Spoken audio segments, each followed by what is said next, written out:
My aunt kept telling everyone at family gatherings that my baby wasn't my husband's child as a hilarious joke. She went pale when I made her remember her funny crime. When our daughter Lily was born, she had bright red hair. Neither me nor my husband Daniel have red hair. I'm blonde, he's brunette. But my grandmother had red hair, and Daniel's grandfather did too. The pediatrician said it's completely normal. Happens all the time with recessive genes. Everyone understood this except my Aunt Beverly.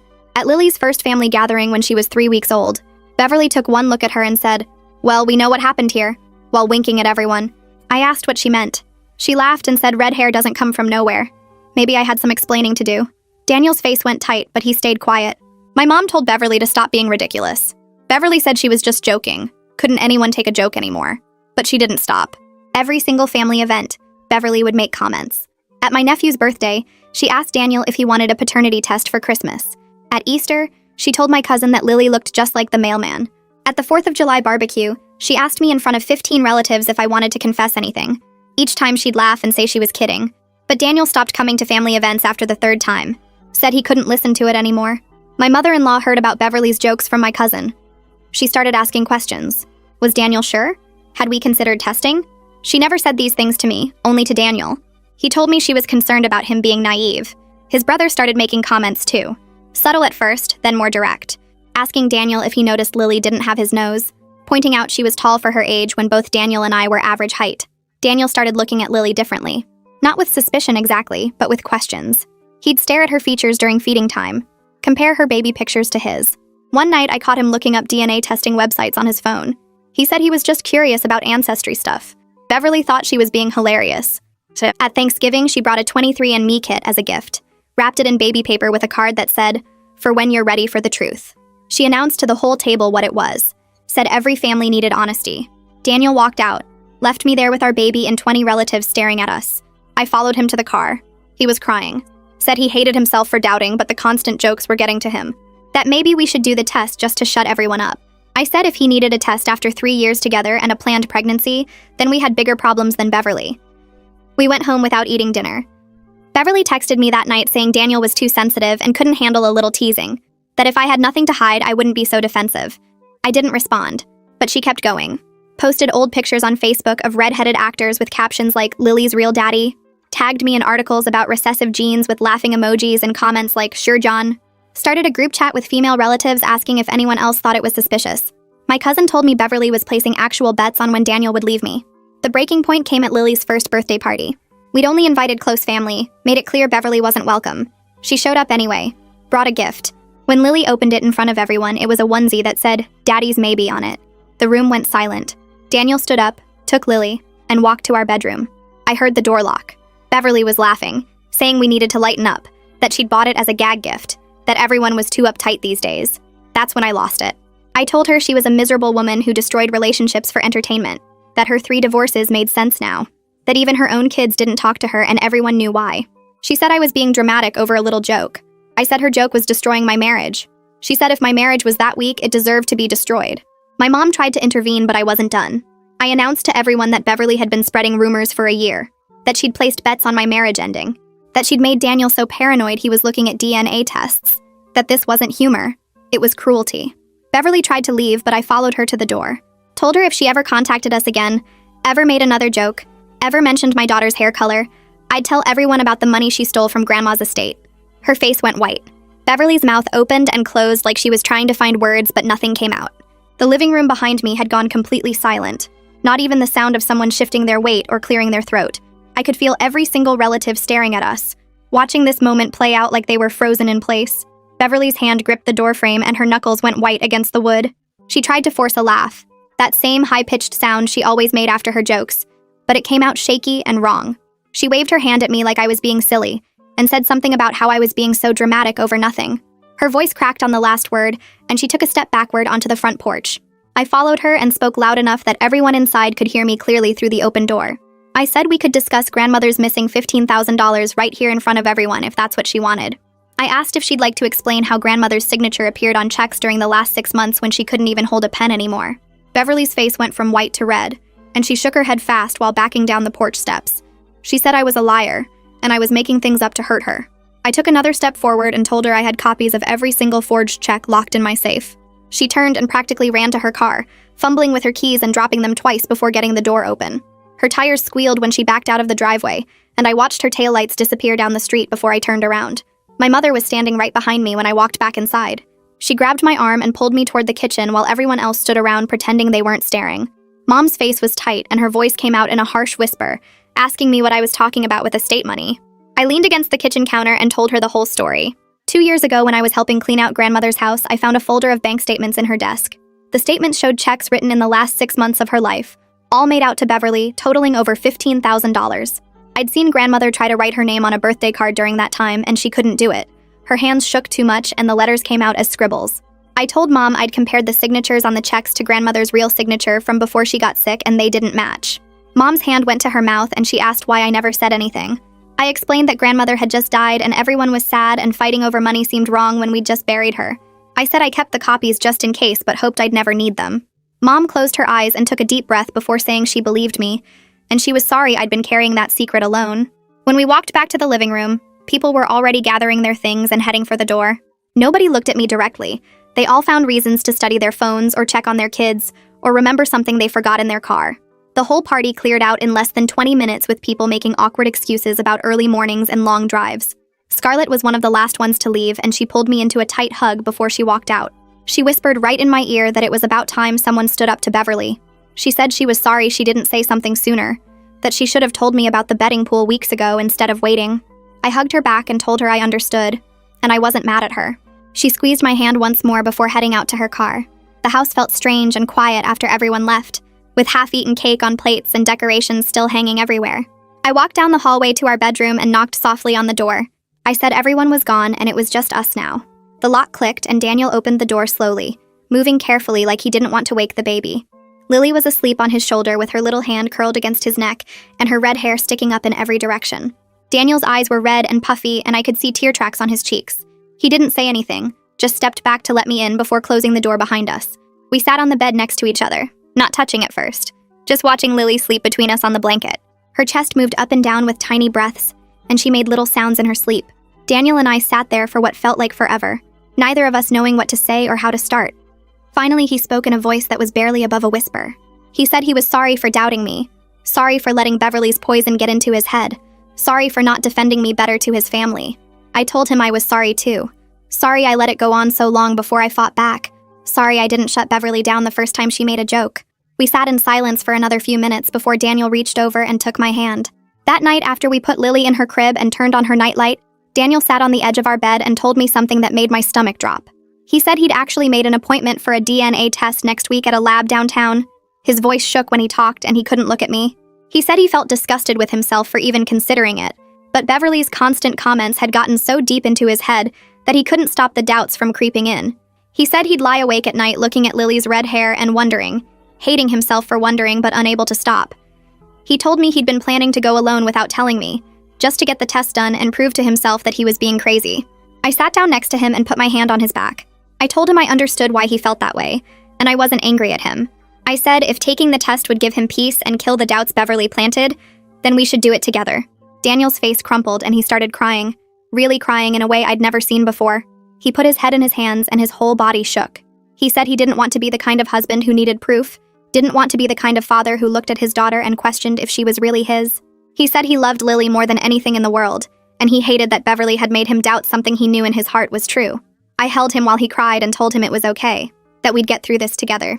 We talked for another hour about what to do and finally decided together that we'd do the DNA test. Not because either of us actually doubted the results, but because we needed to kill the poison Beverly had planted once and for all. We needed something concrete that Daniel could look at when the doubts crept in at night, something that would shut down any future comments from anyone. Daniel got his laptop and ordered a home test kit right there, paying extra for rush processing so we'd get results in 3 to 5 days instead of 2 weeks. We both felt sick about needing to do it, but also relieved that we'd finally have proof we could point to. My phone rang early the next morning while I was making coffee. Mom's name showed up on the screen and I almost didn't answer, but I figured I should get it over with. She started talking before I even said hello, her voice tight and angry. She said Beverly had been blowing up her phone since last night, claiming I was trying to destroy her reputation with lies. Beverly was telling everyone in the family that I'd made up the whole estate theft story to get revenge for her jokes. Mom's voice got quiet and serious when she asked me point blank if the theft was real, or if I'd just said it to hurt Beverly. I took a deep breath and told her yes. It was completely real, and I had copies of all the forged checks in my safe deposit box at the bank. I said I could show them to her anytime she wanted to see proof. An hour later, my phone rang again and Dad's name showed up. I picked up and he didn't even say hello, just asked why I never told him about the theft. His voice sounded tight and angry in a way I'd never heard before. I took a breath and explained that grandmother had just died when I found those forged checks. Everyone was grieving and falling apart. I didn't want to tear the whole family into pieces over money when we'd already lost her. The funeral had been hard enough without adding accusations and police reports. Dad went quiet for a minute and I could hear him breathing on the other end. Then he said he understood I was trying to protect everyone, but Beverly had been using my silence like a shield to hurt my family for a whole year. He told me he was going to handle Beverly himself now and I should just focus on fixing things with Daniel. He said not to worry about the family drama anymore because he'd take care of it. We hung up and I sat there staring at my phone feeling weird about the whole thing. Part of me felt relieved that Dad believed me and was stepping in. Another part felt guilty for keeping the theft quiet for so long. That afternoon, my phone rang again, and this time it was Kayla, Daniel's mom. My stomach dropped when I saw her name because I figured she was calling to yell at me or defend Beverly somehow. But when I answered, her voice sounded small and shaky. She said she needed to apologize for questioning Daniel about paternity. She told me she realized now that she let Beverly's gossip get into her head and change how she saw things. She said she was ashamed that she doubted her own son and made him feel like he needed to prove something. She kept saying she was sorry over and over. I told her it was okay, and that I understood how Beverly's constant comments could mess with people's heads. We talked for a few more minutes and she asked if she could come visit Lily soon. I said yes because I could tell she really meant the apology. My phone buzzed with a text from Christopher about 20 minutes after I got off the call with Kayla. The text was long and said he wanted to apologize for his comments about Lily's features. He admitted he was just repeating stuff he'd heard other family members saying at gatherings. He wrote that he never actually believed any of it and felt terrible for joining in. He said he should have stood up for us instead of making Daniel feel worse.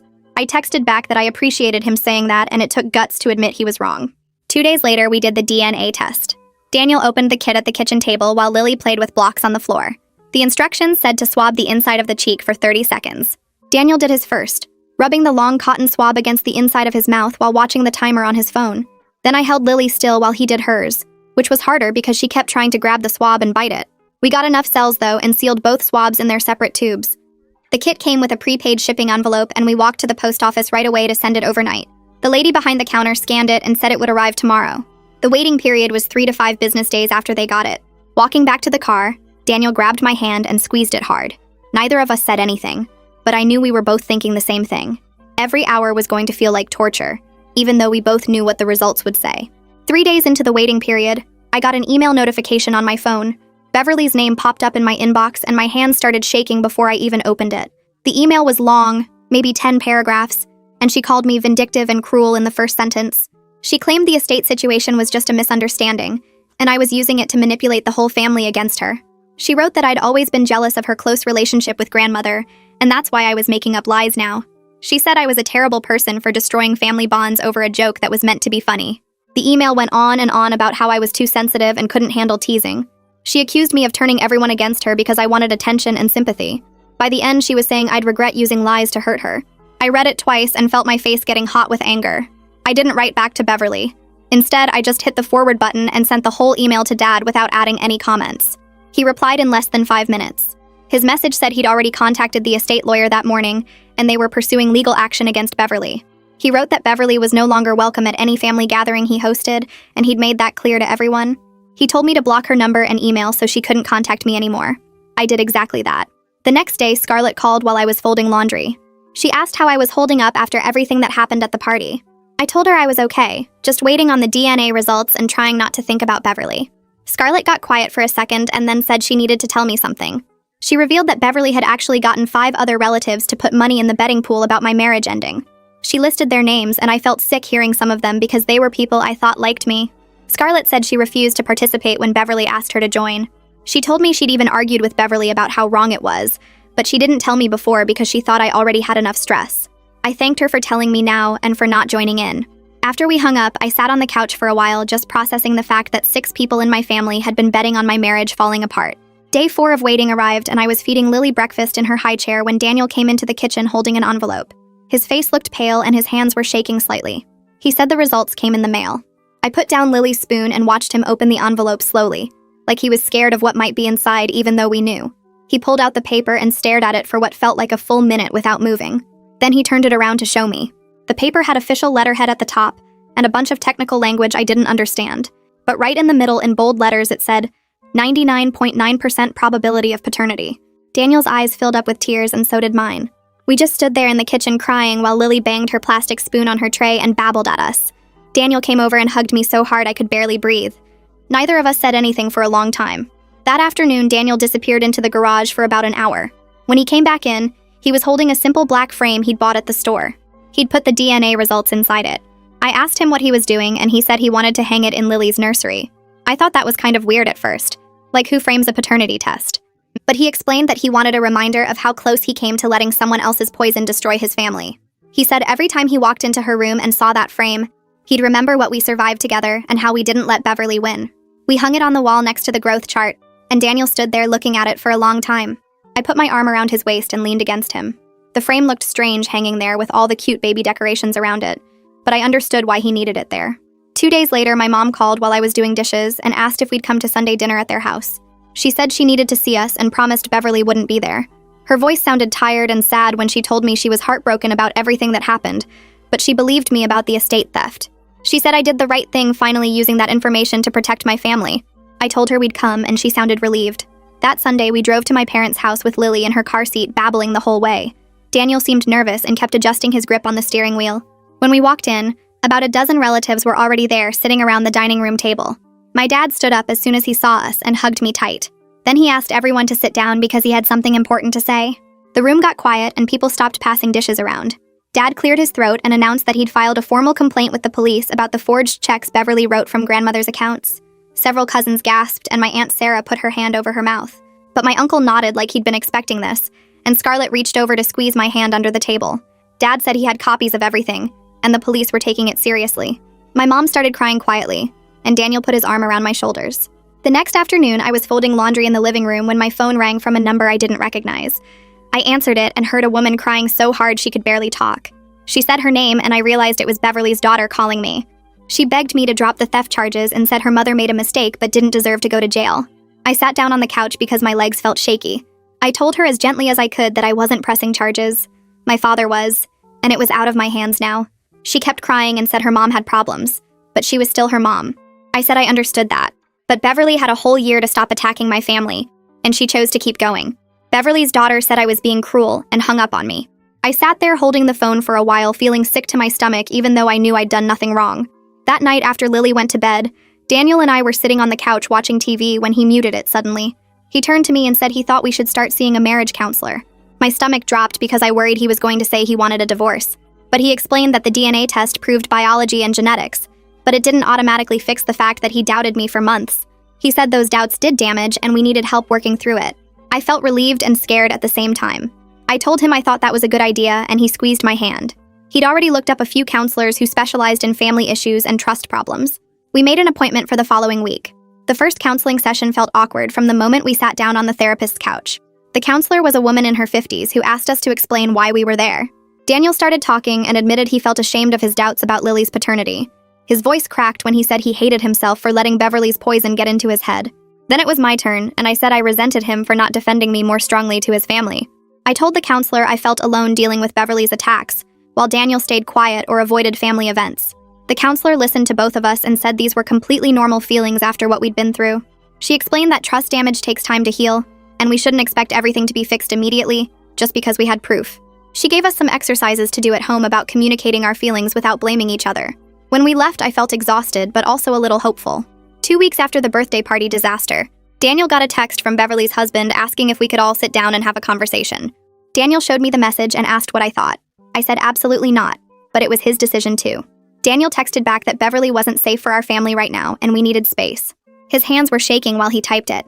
Beverly's husband sent back a long message saying Beverly was struggling and felt terrible about everything. Daniel turned his phone off without responding. He told me he was done making excuses for people who hurt us. I hugged him and told him I was proud of him for setting that boundary. 3 days later, my dad called me in the middle of the afternoon sounding angry. The estate lawyer had contacted him with new findings about Beverly's theft. She'd actually taken closer to $22,000 over 6 months, not the $15,000 I'd originally found. The lawyer showed my dad bank records proving Beverly had been systematically draining grandmother's accounts while claiming to help with her bills. She'd forged grandmother's signature on checks and made electronic transfers to her own account. My dad said he felt sick knowing his own sister had stolen from their dying mother. He told me the police were treating it as a serious felony case now because of the amount. I didn't know what to say, so I just listened while he talked through his anger and sadness. Over the next few days, several relatives who'd been in Beverly's betting pool started sending me awkward apology texts. One cousin said she thought it was just a harmless joke and didn't realize how much damage it was causing. Another aunt texted that she felt terrible and wanted to make it right.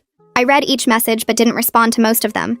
I was still too angry that they'd participated in something so cruel. Even if they claimed they thought it was harmless, they'd been betting actual money on my marriage falling apart.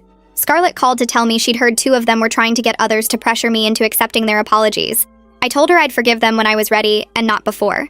She said that was completely fair, and she'd run interference if anyone bothered me about it. By our 4th counseling session, Daniel and I had made some progress but hit a wall during one discussion. The counselor asked Daniel what was holding him back from fully trusting again. He got quiet for a long time, and then finally admitted he'd been struggling with feeling like a fool. He said everyone must think he's stupid for not seeing through Beverly's lies sooner. The counselor leaned forward and told him that being manipulated by a sustained campaign of lies doesn't make him stupid. She explained that Beverly had been deliberately and systematically working to destroy his confidence over more than a year. She said falling for manipulation makes him human, not foolish, especially when it came from family he was supposed to trust. Daniel started crying and I reached over to hold his hand. That session felt like a real breakthrough because he'd been carrying that shame silently. At the end of that same session, the counselor turned to me and asked if there was anything I felt guilty about. I hesitated because I didn't want to admit it out loud. But finally, I confessed that part of me had enjoyed threatening Beverly with the estate information. I said I felt guilty about using what felt like blackmail tactics, even though she deserved consequences for what she'd done. The counselor nodded and said it was completely okay to have complicated feelings about standing up for yourself. She told me that using information to protect my family from ongoing harm wasn't the same as blackmail for personal gain. She said I could acknowledge that standing up to Beverly felt good, while also recognizing it wasn't my proudest moment. That helped me feel less conflicted about the whole confrontation. The next week, my mom showed up on Tuesday morning with grocery bags and a determined look on her face. She said she'd be coming over every Tuesday from now on to spend time with Lily and help around the house. I started to protest, but she held up her hand and told me she needed to do this. She unpacked the groceries while Lily played with blocks on the kitchen floor. Mom picked up Lily and sat on the couch with her, just watching her stack the blocks and knock them down. After about 20 minutes of this, Mom looked at me and said she'd been thinking a lot about Beverly's comments from the beginning. She admitted she'd told me to ignore Beverly at that first gathering when Lily was only 3 weeks old.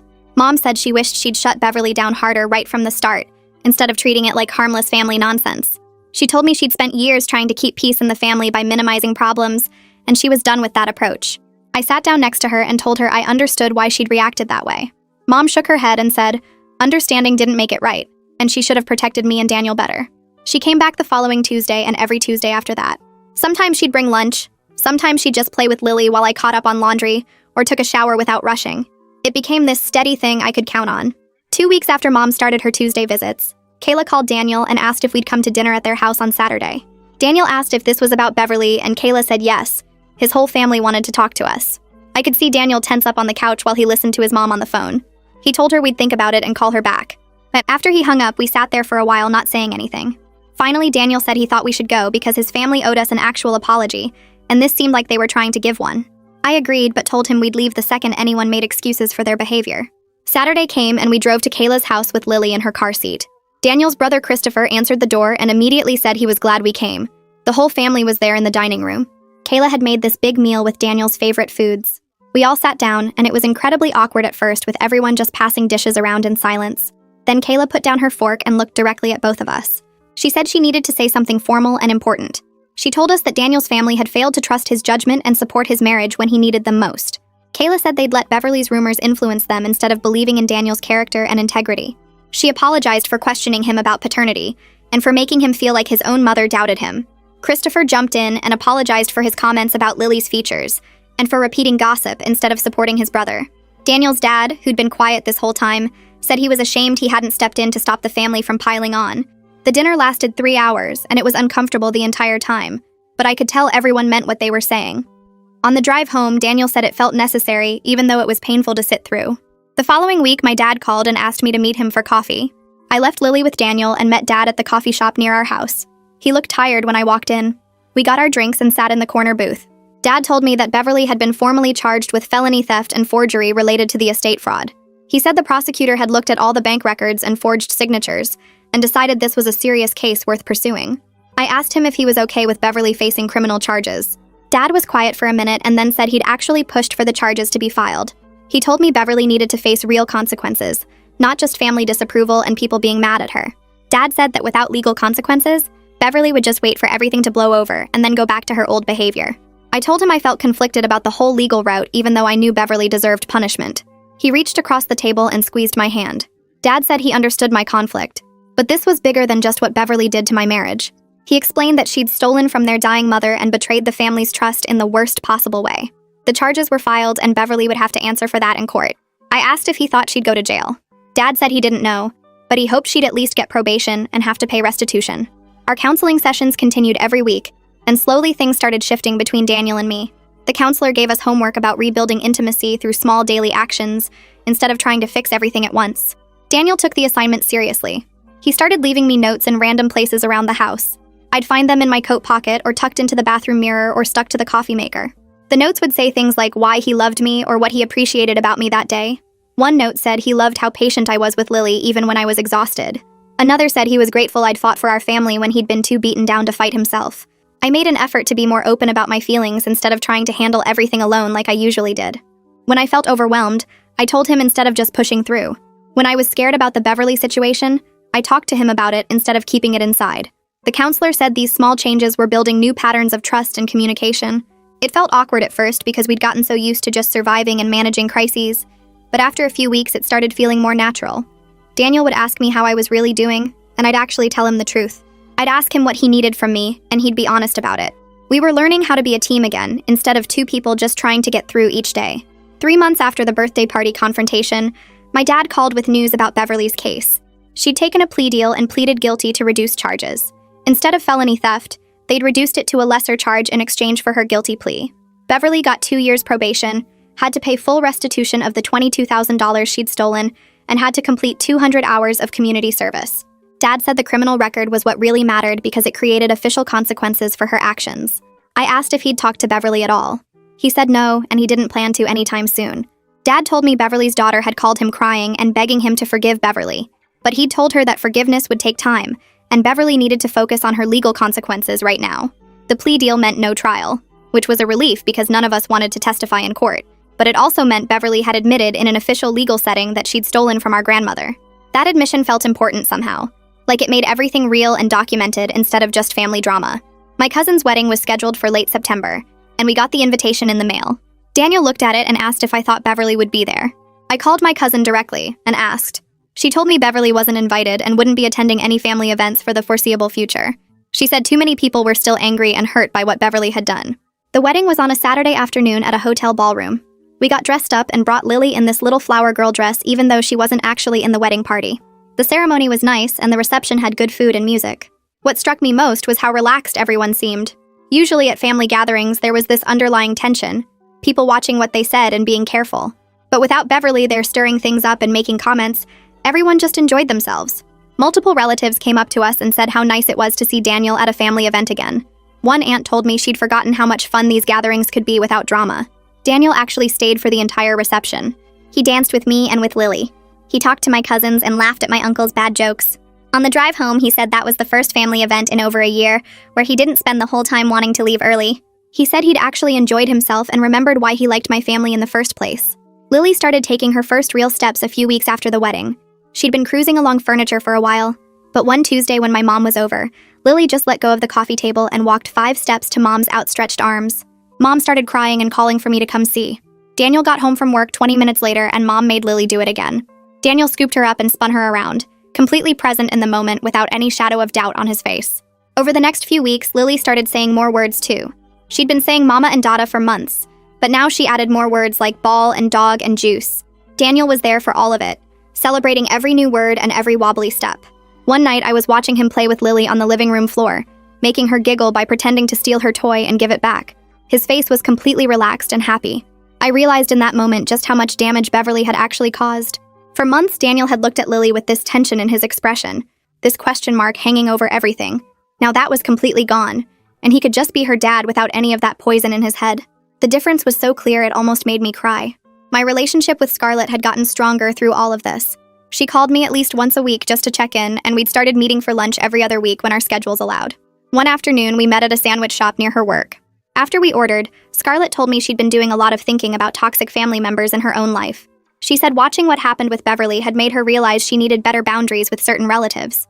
Scarlett admitted she had an uncle who constantly made inappropriate comments at family gatherings, and she'd always just laughed it off to keep the peace. She said she was done with that approach and had actually called her uncle out at a recent family dinner. I asked how that went, and she said it was uncomfortable but necessary. Scarlett told me that seeing me stand up to Beverly had inspired her to stop tolerating bad behavior just because it came from family. We talked about how hard it is to set boundaries with relatives because there's so much pressure to just get along and not make waves. She said she was grateful our friendship had grown from all this mess, even though she wished it hadn't taken such an awful situation to bring us closer. One Thursday evening, Daniel told me to clear my schedule for the following weekend. He said he'd planned a getaway for just the two of us, and my mom had already agreed to watch Lily. I asked where we were going, but he said it was a surprise. Friday after work, we packed overnight bags and drove 2 hours to a bed and breakfast in the mountains. The place was small and quiet with a view of the valley. Daniel said he'd been planning this for weeks because we needed time to remember who we were as a couple, not just as parents defending their family from attacks. We checked in and went to dinner at a little restaurant in town.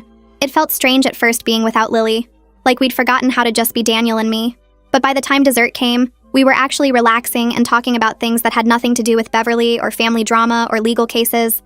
We talked about places we wanted to travel someday and books we'd been meaning to read. We remembered inside jokes from when we first started dating. That night at the bed and breakfast, we stayed up late just talking in a way we hadn't in years. Saturday morning, we had breakfast on the porch and then went for a hike on one of the trails near the inn.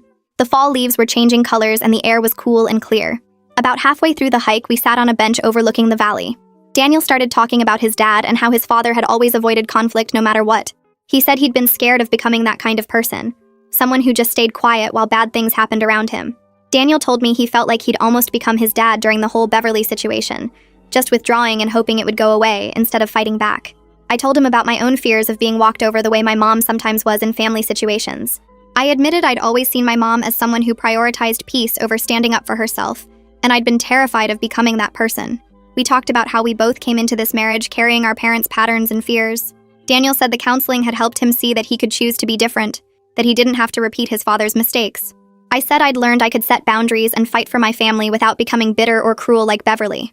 We sat on that bench for over an hour having the most honest conversation we'd had in years. Daniel held my hand and told me he was scared sometimes that he'd damaged our marriage too much with his doubts. I told him I was scared too, but I believed we could build something stronger than what we had before.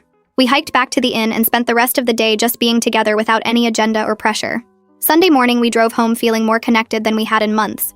Our counselor smiled when we told her about the weekend trip at our next session. She said we'd done the hard work of not just surviving a crisis, but actually using it to build something stronger than what we had before. Daniel reached over and squeezed my hand during that session, and I felt this sense of relief that we'd actually made it through the worst part. 2 days later, an envelope arrived from a law office I didn't recognize. Inside was a typed letter from Beverly saying she wanted to apologize and asking if she could be part of Lily's life again. The letter was formal and careful, probably written by her lawyer, and it made my stomach turn just seeing her name. Daniel and I brought it to our next counseling appointment and spent the whole hour talking about whether we were ready to even consider letting her back in. The counselor asked us what we needed to feel safe, and neither of us had a good answer, because the truth was Beverly had broken something that couldn't be fixed with a letter. Daniel said he didn't trust her and probably never would, and I agreed. We decided together that we weren't ready for contact with Beverly and we might never be ready, and that was okay. My father called me the following week and asked if I wanted to get coffee. We met at a place near his office and he looked tired in a way I hadn't seen before. He told me he'd been thinking a lot about his relationship with Beverly and how it was probably damaged beyond repair. I started to say something about how maybe they could work it out eventually, but he stopped me. He said protecting his granddaughter and supporting his daughter mattered more than maintaining family peace at any cost. He said he'd spent too many years making excuses for Beverly's behavior, and he was done with that. I cried a little bit right there in the coffee shop because I'd never heard my dad talk like that before. He hugged me and said he was proud of me for standing up to Beverly, even though it was hard. 4 months after the confrontation at Lily's first birthday, Daniel and I had our final scheduled counseling session. The counselor said we could always come back if we needed to, but we'd developed healthy communication tools and rebuilt our foundation of trust. She said most couples who go through what we went through either break up or stay together, but never really heal, and we'd done the actual healing work. Daniel thanked her for helping us find our way back to each other, and I felt grateful that we'd been willing to do the hard work, instead of just pretending everything was fine. We started planning Lily's second birthday party the next week, and this time we were very careful about the guest list. We only invited people who had supported us through the crisis, which made it smaller than last year's disaster, but so much better. My parents were coming, Daniel's mom Kayla was coming, Christopher and his new girlfriend, Scarlett and her family, and a few other relatives who had stood by us. No one who had participated in Beverly's betting pool got an invitation. No one who had made Daniel feel like he needed to question his own daughter got invited. The party was just going to be about celebrating Lily with people who actually loved her. The morning of the party, Daniel helped me set up decorations while Lily played with her toys in the living room. We hung streamers and balloons, and I made a cake with red frosting to match her beautiful red hair. People started arriving around noon, and the house filled up with warmth and laughter in a way it hadn't the year before. Everyone brought gifts and hugs, and no one made a single joke about paternity or hair color or anything else. Kayla spent 20 minutes on the floor playing blocks with Lily, and I watched Daniel watching them with this peaceful expression on his face. About an hour into the party, Daniel tapped his glass with a fork to get everyone's attention.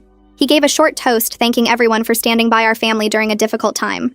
He didn't mention Beverly by name, but everyone understood what he meant, and several relatives raised their glasses with visible emotion in their eyes.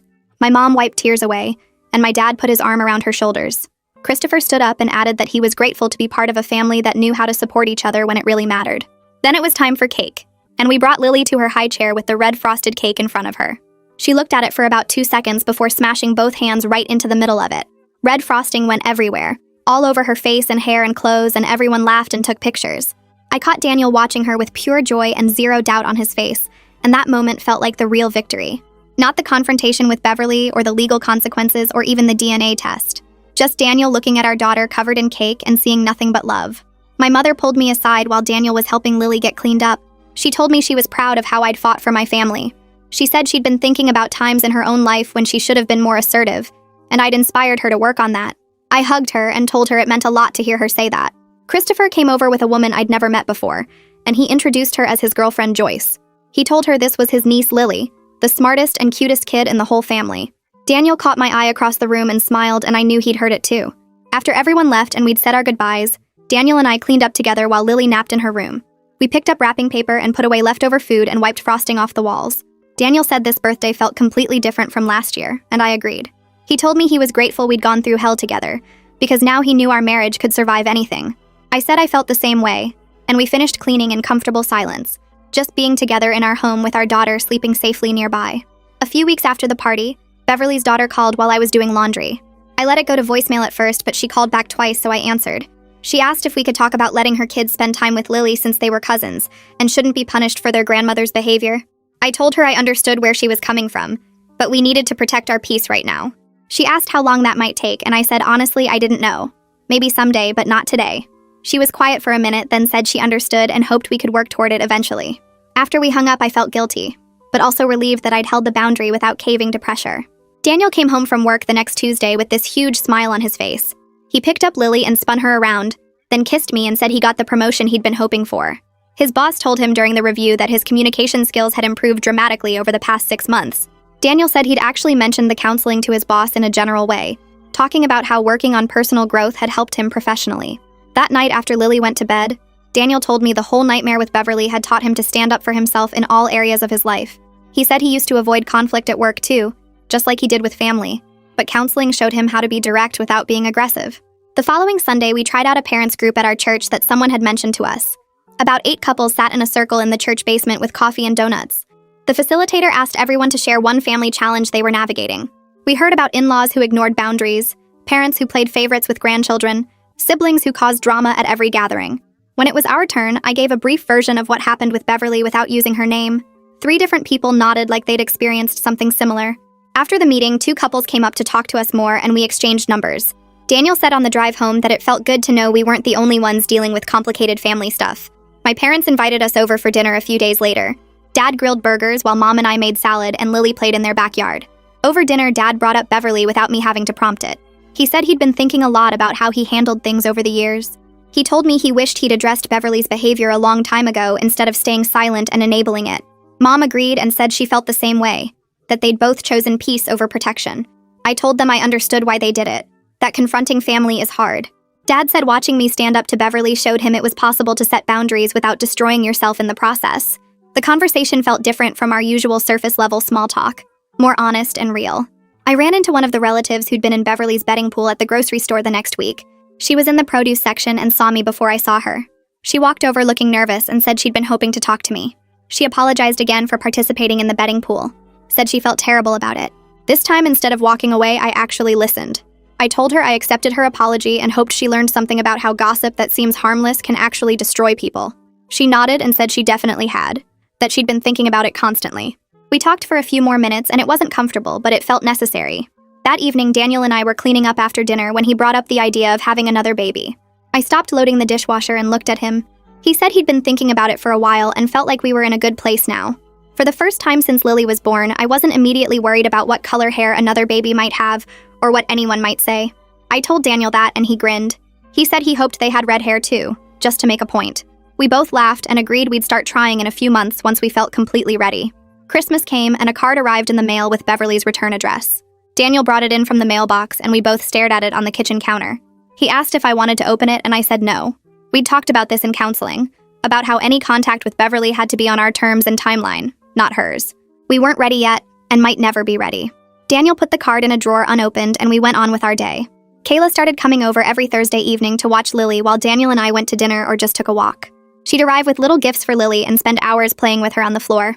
One Thursday, she stayed after we got home and asked to talk to me privately. We sat in the kitchen while Daniel gave Lily a bath. Kayla told me she was ashamed of how she'd acted when Beverly first started spreading rumors. She said she was grateful I was giving her another chance to be part of Lily's life. I told her I appreciated the apology and that watching her with Lily now showed me she'd genuinely changed. Our anniversary fell on a Saturday in January. Daniel had planned a nice dinner at home after Lily went to sleep.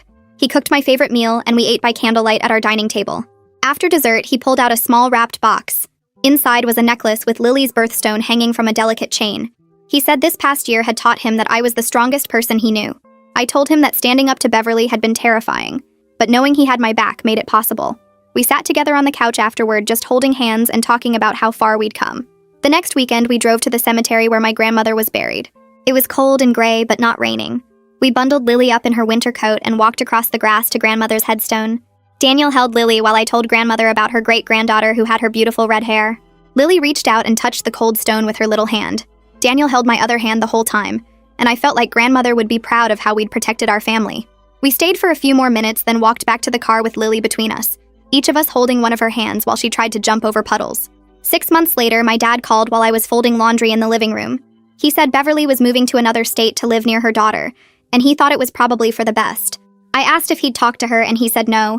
He'd heard it through my uncle. Dad said the family gatherings had been much healthier without her there, and everyone seemed more relaxed. He told me he was proud of how Daniel and I had handled everything, and that standing up to Beverly was the right thing even though it was hard. I thanked him, and we talked for a few more minutes about Lily and work before hanging up. Daniel got home that evening, and I told him about Beverly moving away. He nodded slowly and said good, that maybe now his family could stop walking on eggshells wondering if she'd show up somewhere. We decided to celebrate our progress by going out that weekend, just the two of us. Kayla agreed to watch Lily on Saturday night, and we drove to our favorite restaurant downtown. We made a rule before we even sat down that we wouldn't talk about Beverly or any family drama at all. Daniel ordered wine, and we spent the whole dinner laughing about silly things like the weird guy at his office who microwaves fish every day, and the time I accidentally dyed my hair orange in college. He told me about wanting to take Lily camping next summer, and I reminded him about the time he got lost on a marked trail for 3 hours. We held hands across the table, and I felt like we were dating again instead of just surviving together. On the drive home, Daniel said he felt like we'd finally moved past survival mode into actually thriving, and I agreed completely. The next Tuesday, I was making lunch when my phone buzzed with a text from Scarlett. She'd sent a photo of Lily playing with her kids at a family picnic I'd missed because of work. Lily was laughing in the grass with her bright red hair catching the sunlight, and Scarlett's caption said, "Look at this beautiful red-headed angel." I stared at that message for a long time because it was such a simple thing, but it meant everything. A year ago, people were questioning whether Lily was even Daniel's child, and now everyone was celebrating exactly who she was. I saved the photo and showed it to Daniel when he got home. That night after dinner, I rocked Lily in her nursery while she fought sleep like she always did. I watched her red curls stick to her forehead and thought about how this whole nightmare had actually brought Daniel and me closer together. We'd learned to protect our family fiercely and stand up against people who tried to hurt us. We were genuinely happy now in a way that felt solid and real. Our marriage was stronger than it had ever been because we'd been tested and came through it together. Lily was growing up surrounded by people who loved her unconditionally for exactly who she was. I kissed her forehead as her eyes finally closed and realized that sometimes the best outcome isn't perfect justice or fairy tale endings. Sometimes it's just peace and healing and a family that learned to stand together against toxicity.